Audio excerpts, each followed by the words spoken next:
생존의 주권, 최소한도의 생존 주권, 세포처럼 이거를 각자 가질 수 있는 살림셀 단위로의 전환이 이제 필요하다. 다중이기가 지금까지 우리가 갖고 있던 상식하고 좀 어긋나 있는 부분이 있기 때문에 지구의 삶터가 바뀌면 핵심은 뭐냐면 생존 주권을 우리가 회복하게 되는 거예요. 이게 이제 진정한 분산 발전이라고 볼 수 있는 거예요.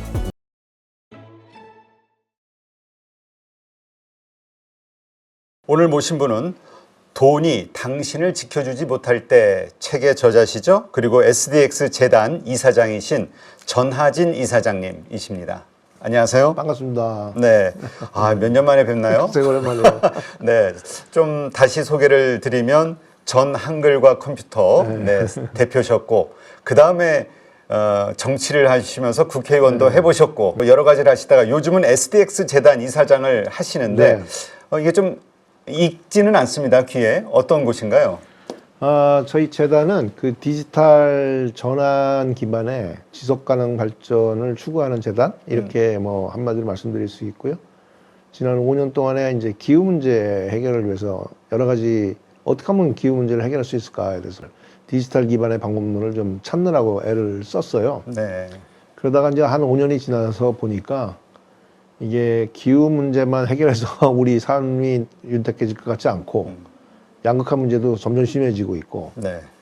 또 AI가 발전하면서 일자리 문제도 상당히 심각해지고 있고 그래서 이걸 복합적으로 해결할 수 있는 방법을 찾아야겠다라는 생각을 하고 있었는데 제가 한 15년 전부터 그런 삶터, 주거 환경에 관한 연구로 박사학위도 받았고 뭐 그래서 그런 것들이 전부 소환이 돼서 이번에 책을 이제 종합판이 됐어요. 종합판으로 책을 내게 됐습니다. 아니 근데 기후 위기 얘기하시니까 트럼프 대통령이 기후 위기로는 그 사기라고 하던데요. 저도 뭐 그 부분에 대해서는 뭐 그렇게 신뢰하고 있던 사람은 아닌데 지난 5년을 이렇게 돌아보면 확실히 기후는 변하고 있잖아요. 네. 그 많은 과학자들이 얘기하는 걸 제가 어떻게 맞다 틀리다 말할 수는 없는 거고 일단 우리 삶 자체가 우리가 갖고 있던 상식으로 해석되지 않는 것들이 많아지고 있는 거 이건 확실한 것 같아요. 그래서 이제 이게 기후 문제도 있지만 양극화가 굉장히 심해졌다는 거 이런 것들도 또 AI가 우리 일자리를 뺏는다는 거 이런 다중위기라고 그러는데 이 다중위기가 지금까지 우리가 갖고 있던 상식하고 좀 어긋나 있는 부분이 있기 때문에 이걸 종합적으로 풀어야 된다라고 좀 생각을 하고 있는 거죠. 그렇군요. 진짜 요즘 그 이란 전쟁 이거 뭐 지금 다행히 휴전 이야기가 나와서 한숨 돌렸습니다만은 이것 때문에 많은 자산의 폭락이 있었고, 네 그리고 또 양자 컴퓨터 얘기 나오면서 비트코인 또 이 무역론이 또 나오기도 했고, 하여튼 이 자산의 변동성이 상당히 심한 어떤 시기 변곡점에 있는 게 아닌가 이런 생각이 드는데 이런 상황에서 이제. 지금 있으신 이 책의 내용대로 이제 우리가 아주 주의 깊게 봐야 되는 대목이 있다는 건데 이게 보니까 에너지 셧다운하고 또 연결이 되는 것 같아요. 에너지 말씀하신 대로 AI가 발전하면서 전력난이 발생이 됐고 심각하잖아요, 세계적으로. 맞습니다. 이와 관련해서 어떻게 저희가 이해를 해야 되죠? 저는 그래서 에너지가 지금 뭐 수요가 엄청나게 많아지고 있으니까 또 다시 발전소를 짓겠다라고 하고 송전선을 이제 설치하려고 하는데 지금 대한민국에서는 송전탑이나 송전선을 건설하는 게 되게 어렵습니다. 그래서 기존의 발전소들도 100% 발전을 못 하고 있어요. 송전이 안 돼서. 그런데 또 원자력 발전소를 어디다 짓는다? 그것도 아마 그 지역 주민들의 반대가 엄청나게 심할 거예요. 그래서 제가 대안으로 생각하는 건 뭐냐면 우리가 사용하고 있는 기존의 전력을 자급자족하자. 그건 신재생 에너지로 할 수 있는 데까지 자급자족을 하고 그 다음에 그렇게 해서 한전 전력이 이제 남지 않겠어요. 그 전력을 AI 전력으로 돌리자. 그러면 일반적으로 사용되는 전력을 자급자족했다는 얘기는 전력의 회복력이 굉장히 좋아지는 거예요. 그래서 그렇게 해야 된다라고 생각하고 있고 다행히 지금 정부는 이제 지산지소 라는 얘기를 하고 있고 또 햇빛 마을 정책이라든가 이런 그 지역 분산 발전을 좀 강하게 드라이브하는 걸 피고 있어요. 그런데 아직도 한전 중심으로 이걸 움직이고 있기 때문에 좀 더 혁신적인 방법으로 분산을 해야 된다 하는 게 이제 제 생각이죠. 네. 저 사실 한 10여 년 전 그 이상 때부터 의원 생활을 하실 때서부터 이 태양광, 이 신재생 에너지 쪽에 관심이 많으셨잖아요. 그래서 이제 그걸 지역별로. 그러니까 이 책에서도 자주 언급되는 게 이제 살림셀. 그러니까 이게 무슨 의미인가 했더니 그 세포. 살리다. 네, 세포를 살리다 이것처럼 우리 지역에 이런 것들을 그 살려서 에너지난을 해결할 수 있다 이 얘기 같은데 어떻게 그게 가능한지 좀 쉽게 설명을 해주시죠.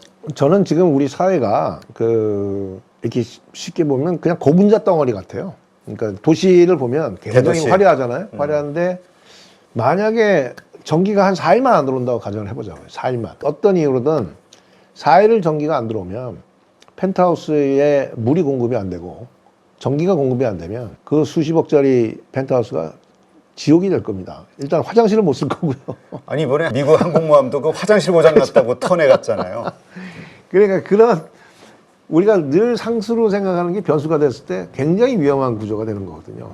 그래서 이런 것들이 이제 앞으로는 점점 빈번해질 수 있는 가능성이 높다 하는 것을 염두에 둬야 된다는 것이고 이제 그렇게 해서 이 산림이라는 단어를 이용한 셀이라는 하나의 기본 단위를 만들자고 얘기했는데 그래서 이제는 세포 같은 기본 단위가 세포처럼 세포는 에너지를 스스로 생산합니다. 네. 필요할 때는 세포막을 닫아서 자기를 보호하기도 하고 또 평상시에는 열어서 인근 세포들하고 굉장히 유기적으로 관계를 하면서 유기체를 만들잖아요. 네. 우리 인간도 한 몇 조 개의 세포가 있다고 그러잖아요.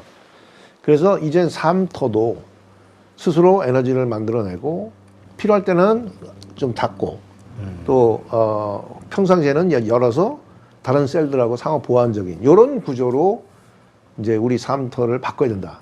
기본 구조를 바꿔야 된다. 이런 생각을 갖고 있는 거예요. 그렇다면 그게 어떻게 가능할까요? 일단 그게 가능해지기 위해서는 어떤 단위로 우리의 그 삶, 이 지역을 나눠야 되고 또 그 지역 단위로 어떤 준비가 돼야지만 그런 에너지 자립이 되는 거죠. 기존의 도시를 뭐 크게 뜯어고칠 게 아니고 일단 어느 정도까지 그러니까 뭐 30% 40%뭐 상관없으니까 그러니까 자생할 수 있는 그런 시설을 갖추어 가는 게 중요하겠죠. 그러면 소형 풍력 발전기를 달든 태양광을 달든 그렇게 해서 이제 자기들이 쓰는 전기에 어느 정도 그게 100%면 더 좋고요. 아, 개인 가정서부터? 가정서부터 또는 그 마을에서 학교 또 뭐 군 부대 이런 데가 작업을 하는 겁니다. 에너지를 작업해서 기존의 발전소에 의존하던 것을 스스로 어느 정도 작업하는 거예요. 이런 구조가 돼서 안정적인 전력 공급이라든가 물 공급이라든가 이런 것들을 어느 정도까지는 안정적으로 할 수 있는 구조를 갖추자는 거예요. 네. 모두가 그렇게 구조를 갖췄을 때는 회복력이 되게 좋아지겠죠. 네. 근데 이제 그렇게 하는데 일단 돈이 많이 들어가잖아요. 개인들이 그 돈을 내면서까지 할 것 같지는 않은데. 그래서 이제 제가 말씀드리는 거는 원자력 발전소 한 기 정도를 만들 돈이면 약 80만 가구 정도를 우리가 작업할 수 있게 만들 수 있겠다 하는 겁니다. 그러면 원자력 발전소 만드는데 시간 한 10년 걸릴 테고 또 송전탑 만드는데도 시끄러울 거고 그렇게 해서 그 발전소 만들어서 전력을 지금과 같은 방법으로 다시 공급할 거냐 아니면 지금 당장에 한 80만 가구를 자력 갱생할 수 있는 구조로 바꿔서 그러면 전력이 바로 남을 테니까요. 그것도 그렇게 만드는 거는 뭐 멀티 프로세싱이 가능하니까 시간이 단축되겠죠. 네. 그러면 빠르게 우리가 AI 전력을 공급할 수 있는 가능성이 열린다. 이렇게 볼 수 있는 거죠. 네, 그렇군요. 그런 어떤 지역 단위로 그 자급자족의 전기 에너지 그 공급 시스템 이게 만들어진다고 하면 이제 다른 지역 말씀하신 대로 우리가 남는 거는 뭐 옆 지역으로 가든 뭐 이렇게 나눠준다고 할 때 이건 어떤 방식으로 나눠가는 거죠? 송전탑이 없으니까. 이게 굉장히 지금 중요한 타이밍이 됐어요. 그러니까 우리가 흔히 말하는 에이전틱 AI라는 기술이 나오게 되면 그 전에는 우리 마을을 자급했어요. 근데 우리 마을에서 부족한 거를 전기를 끌어오려면 이게 굉장히 난감한 또는 전문가들이 필요한 그런 일이었는데 그래서 이게 이제 한전하고 항상 연결이 되어 있는 구조를 만들려고 하다 보니까 한전하고의 송전선 문제가 또 생기는 겁니다. 근데 에이전틱 AI가 나와서 AI 자체가 우리 전력을 관리하고 부족한 전력을 인근 셀한테 요청을 해서 너희 지금 전력이 남았냐? 그 우리한테 좀 팔아. 그래서 얘네들끼리 토큰 거래가 가능해진다고 가정하면 그럼 우리 셀 주변에 있는 셀들하고만 커뮤니케이션하면 전력을 상호 보완할 수 있어요. 근데 이 셀이 10,000개가 되고 뭐 100만 개가 되면 그 전체의 에너지의 정합성이랄까? 그건 최적화될 수 있는 구조가 되죠. 근데 이건 얘네들끼리 뭐 1초 단위로 자기들끼리 서로 거래하면서 이런 구조를 만들 수 있는 기술이 이제 나올 때가 됐다. 네. 그렇게 되면 완전히 진짜 세포들끼리 이렇게 연결되는 것처럼 만들어질 수 있어요. 그러면 대한민국 같은 데는 이미 이제 인프라가 잘 돼 있으니까 그런 수요가 별로 없겠지만 아직까지 개발이 덜 되어 있는 나라들은 그 도시를 하나 만들기 위해서 발전소를 짓고 송전탑 짓고 뭐 이런 불필요한 일 안 하고 네. 이 셀들을 그냥 쭉 갖다 깔아놓으면 거기에 연결된 AI들끼리 서로 상호 보완하면서 전기를 이렇게 안정화시키는 이런 구조가 되니까 새로운 도시 인프라가 만들어질 수 있는 가능성이 열리는 거죠. 근데 이제 셀이라는 표현을 이제 하시니까 그러니까 그게 물론 이제 세포 단위에 그걸 이제 표현하시는 건데 저는 자꾸 태양광이 떠오르거든요. 가장 그 지금 말씀하신 시스템을 구축하는데 효율적인 건 태양광인가요? 예, 뭐 태양광은 지금 이미 뭐 그 고점 대비해서 한 90% 정도 가격이 떨어졌고.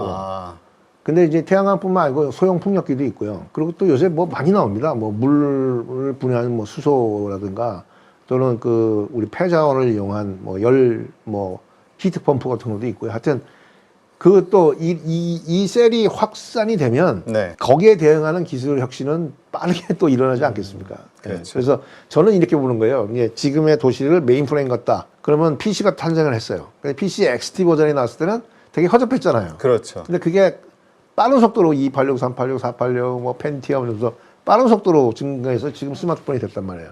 그러니까 우리가 산림셀이라는 이 하나의 논리적 구조, 삼토의 논리적 구조가 이렇게 사니까 좋아. 예, 뭐 불안하지도 않고 에너지도 생산하고 그러니까 돈도 안 들겠죠. 베리어블 코스트가 안 들어가니까 하늘로부터 전기를 받으니까 그래서 사는데 괜찮아. 그렇게 해서 이것이 점점 확산이 된다고 생각해 보세요. 그러면 빠르게 이 안에서 에너지를 더 잘 만드는 기술들이 탄생할 것이다. 효율적인 PC처럼. 것, 다른 것도. 그렇게 해서 우리 전 지구의 삶터가 바뀌면 핵심은 뭐냐면 생존 주권을 우리가 회복하게 되는 겁니다.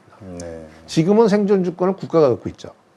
생존권을. 그러니까 국가가 우리 국민을 다 잘 보호해 줄 거야라고 이제 국가가 활동을 하고 있는데 국가가 그 생존권을 보장할 수 있는 범위를 넘어서는 과부하가 자주 걸리는 거예요.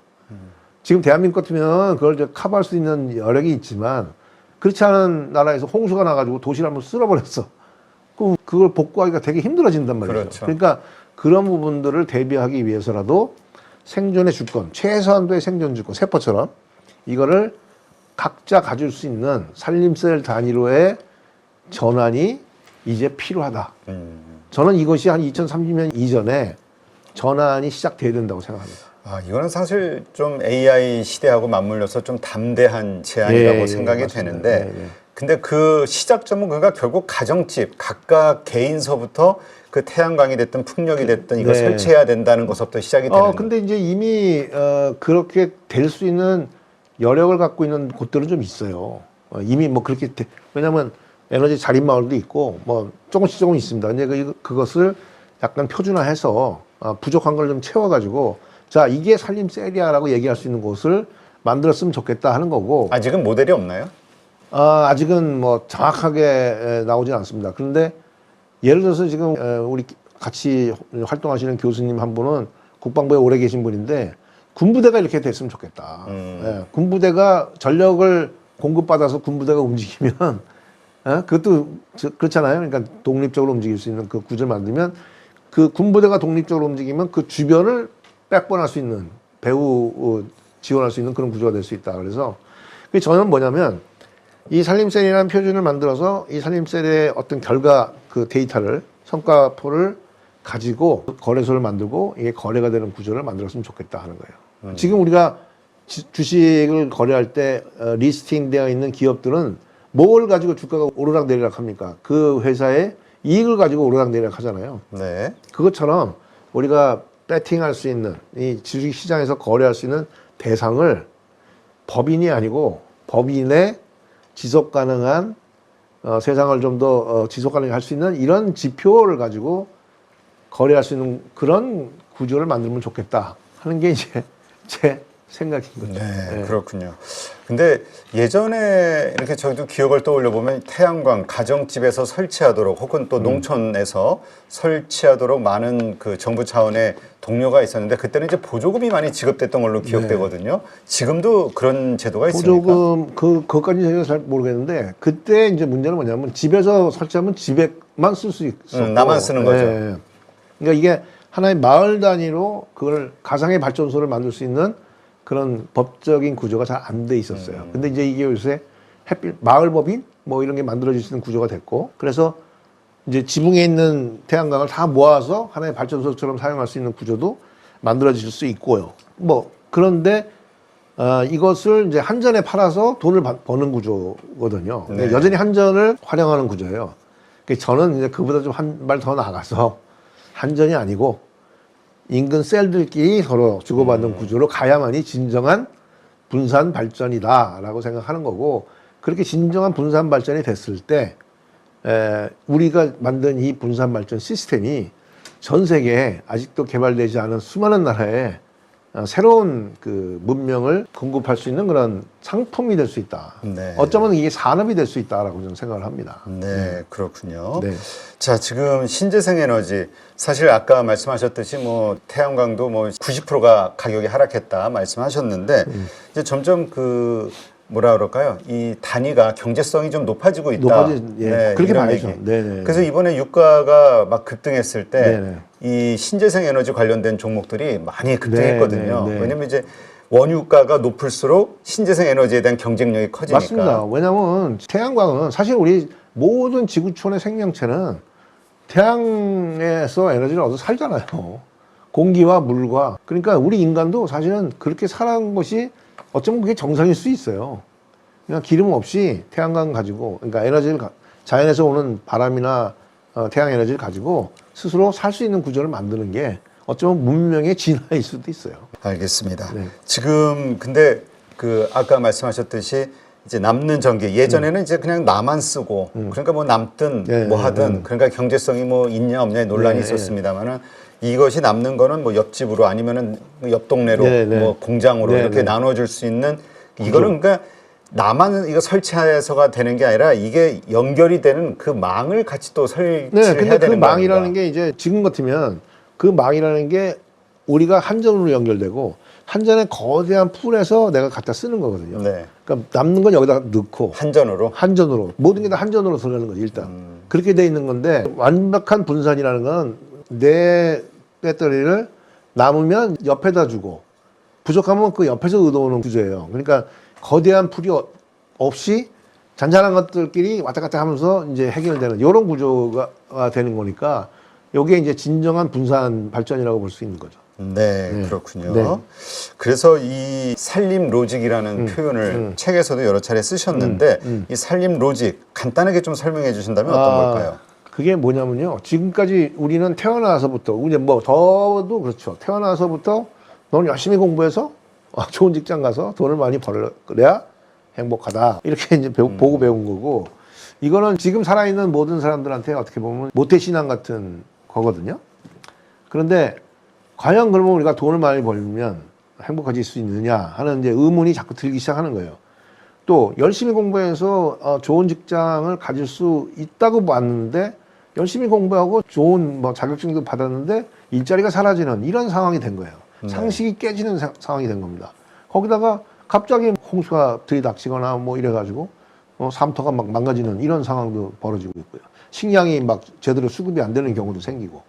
그러니까 이런 상황을 머니로직이 만든 결과치라고 저는 생각합니다. 돈을 쫓아다니는 네. 이 메커니즘이 지금까지는 막 왔는데 이제는 잘 안 돌아간다.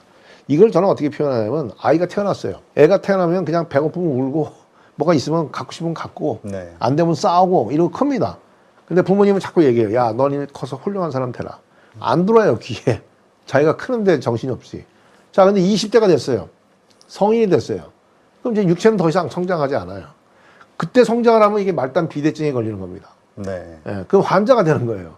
자, 그럼 우리 인간은 이제 성장 단계가 끝났다. 그 성장 단계가 끝났다는 것이 우리 양적으로 이제 뭐 물건을 많이 만들어낼 수 있는 여력이 생겼고, 또 AI가 만들어지면서 우리 생각을 굉장히 깊게 할 수 있는 그런 또 툴도 갖췄어요. 이제는 성장이 끝났다. 이제는 성숙한 단계로 진화돼야 될, 한 단계 점프해야 될 그런 시점이다라는 거예요. 그게 저는 2030년 전후다. 왜? 기후위기의 티핑 포인트가 2030년이거든요. 네. 거기다가 에이전틱 AI, 이 AI가 이제 진짜 상용화되는 시점을 그쯤으로 보잖아요. 대충. 그럼 이 두 가지가 우리한테는 데드라인이 될 수 있어요. 이 데드라인을 넘어가면 지금 이 우리 머니 로직이 계속 잘 굴러갈 건지에 대해서 한 번쯤 되돌아봐야 된다. 그래서 이제는 서로가 서로를 도와주고 살리고 하는 이런 의식의 전환부터 시작이 돼야 되고, 그리고 먹고 사는 거를 우리가 자급해서 먹고 사는 걸 기본적인 걸 해결을 하면, 그 다음에 먹고 사는 게 해결되면 그 다음에 우리가 해야 될 것은 정말 하고 싶은 일들입니다. 아, 근데 그 자체적으로 그 먹고 살 길을 해결한다, 자급자족한다는 의미가 지금 말씀을 들어보니까 내가 내 집에서부터 전기를 생산해냈을 에너지 때 일단 그러니까 내가 쓰는 에너지도 그렇지만 그걸 통해서도 수익이 된다는 건가요? 그렇지, 뭐 그 수익이 될 수도 있고, 일단은 에너지 비용이 안 들어가잖아요. 네. 그다음에 이제 그 공동체가 약간의 뭐 그 식량도 자급을 하고, 그다음에 서로 품앗이도 해주고, 이런 걸 통해서 비용을 최소화하는 거죠. 기본 생활 비용을 최소화하고, 그러면 시간의 여유가 생기면 그 여유를 가지고 우리가 지금까지 해오던 일은 돈이 되느냐 안 되느냐, 명예를 얻을 수 있냐 안 되느냐, 이것이 판단이 돼서 일을 했단 말이죠. 근데 그러다 보니 이 지구상에는 약 1조 종의 생명체가 있다고 하는데, 네. 인간이 알 수 있는 것은 0.001%밖에 모른다는 거예요. 네. 인간이 알고 있는 거는. 그럼 99.999는 아직도 모른다는 겁니다. 그럼 그 모르는 생명체에 관심을 가지고 그네들과 공감하고 그네들에게 필요한 걸 주고 또 아이디어를 얻고, 이렇게 해서 한 사람이 어떤 하나의 생명체에 대해서 굉장히 깊게 파고들어서 하나의 장르를 만들고, 그래서 그런 것들이 뭐 수십 개, 수억 개가 나오고, 이런 세상이 앞으로의 세상이 아닌가라고 저는 생각을 합니다. 네. 네. 그렇군요. 자, 그렇다면 지금 새로 이번에 출간하신 돈이 당신을 지켜주지 못할 때 이 책의 내용 우리가 한마디로 좀 압축을 한다면 어떤 겁니까? 한마디로 말하면 부모님들은 지금 아이들 걱정이 될 거예요. 야, 우리 아이들은 도대체 나처럼 살 수 있을까? 어떻게 살지? 이런 걱정들을 할 겁니다. 그래서 이 책이 제시하는 메시지는 뭐냐면, 자, 우리가 지금까지 알고 있던 상식으로 살 수 없는 상황이 왔으니 이제 앞으로의 삶을 위한 방향성과 방법을 다시 한번 찾아보자 하는 게 이 책이 주는 메시지예요. 네, 알겠습니다. 한번 이 내용, 이게 좀 쉽지는 않습니다. 왜냐하면 지금 말씀하신 대로 우리 주변에서 딱 그렇게 볼 수 있는 케이스가 없다 보니까 하나의 우리 어떤 하나의 비전 이런 건데, 그러한 2030년에 그 어떤 변곡점을 그 데드라인을 맞춰놓고 지금서부터 변화를 해나가야 된다는 그런 말씀으로 좀 이해가 되는데요. 근데 이 책은 그래도 그 개인들이 어떻게 하면 행동을 할 수 있을까에 대해서 굉장히 쉽게 풀어놨습니다. 아, 그래요. 그래서 막 읽으시면 그렇게 어렵지는 않으실 거예요. 네. 그래서 하여튼 이 자산의 이 변동성이 정말 심한 시대에서 우리가 어떻게 미래를 위한 개인서부터 그렇죠. 준비를 할 수 있는지. 네, 기업들도 저는 마찬가지라고 생각합니다. 지금까지 그렇죠. 기업들도 요새 에너지 때문에 저 빅테크 기업들 그래서 자체적으로 뭐 그 발전소 짓는다, 뭐 인수한다, 이게 가장 지금 화두가 되고 있잖아요. 그러니까 우리가 ESG를 했잖아요. 네. 근데 ESG에서 제일 아쉬운 점이 뭐냐면 방향성이었거든요. 이게 기업을 위한 건지, 뭐 사회를 위한 건지, 뭐 지구를 위한 건지에 대한 방향성이 좀 애매했다고 저는 개인적으로 생각을 하는데, 이제는 우리 모두가 하나의 방향성, 그러니까 지구적 선, 그러니까 우리 지구를 위해서 또는 주변을 위해서 서로가 살려주는 그 액션을 통해서 의미를 가지고 살 수 있는 이런 방향성을 먼저 가져야 된다. 그래서 기업이 돈을 버는 게 목적이 아니고, 우리는 이 사회에 어떤 걸 기여할 거냐를 방향성을 정해놓고 최소한의 비용으로 최소의 수익이 나오더라도 의미가 있는 이런 사업을 해야 된다고 저는 생각하는 거예요. 예. 그래서 그런 회사들한테 배팅을 하는 이 자본시장이 만들어지기를 바라는 거죠. 네, 알겠습니다. 이제까지 돈이 당신을 지켜주지 못할 때 책의 저자시죠. SDX 재단 전하진 이사장님 함께했습니다. 오늘 좋은 인사이트 고맙습니다. 예, 감사합니다.